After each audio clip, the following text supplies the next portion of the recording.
নাফিসা জান্নাত আঞ্জুম এখন এক নামই নয়, বরং হাজারো মানুষের অগ্নিজোড়া প্রতিবাদ।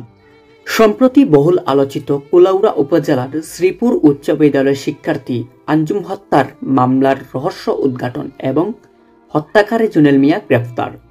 সম্প্রতি ঘটে যাওয়া আঞ্জুম হত্যার রহস্য উদ্ঘাটন করেছে পুলিশ। সোমবার পুলিশ সুপার কার্যালয়ে অনুষ্ঠিত এক সংবাদ সম্মেলনে এ বিষয়ে তথ্য দেন police super MKH Jahangir Hossain.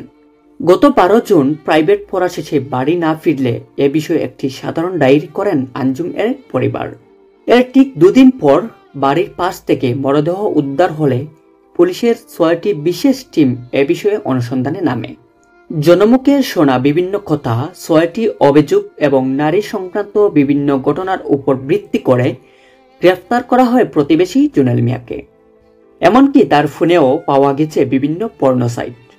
জানা গেছে রাস্তা দিয়ে চলাচলের সময় পেছন দিক দিয়ে জড়িয়ে ধরেন জুনেল মিয়া নামের যুবক। পুলিশের জিজ্ঞাসাবাদে এক পর্যায়ে সব স্বীকার করেন জুনেল মিয়া। নিজ জবানবন্দিতে তিনি বলেন, প্রাইভেট পড়া শেষে আঞ্জুমকে উত্ত্যক্ত করলে আঞ্জুম এড়িয়ে চললে পিছন দিক দিয়ে জড়িয়ে ধরেন তিনি। না ধরছিলাম, ফার্স্টে ধরছো কিভাবে? ভালো করে ধরো,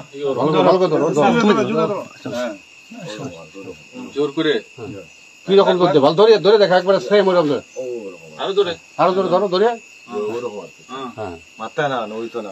আঞ্জুম নিজেকে বাঁচাতে গিয়ে চিৎকার করেন, গলা টিপে হত্যা করে আঞ্জুমকে। আঞ্জুম হত্যার খুনি জুনেল মিয়ার ফাঁসির দাবিতে রাজপথ এখন উত্তাল।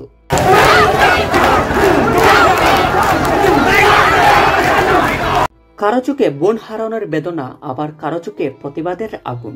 ফাঁসি চাই, ফাঁসি চাই, ফাঁসি চাই, আমি খুনির ফাঁসি চাই, আমি যাবো।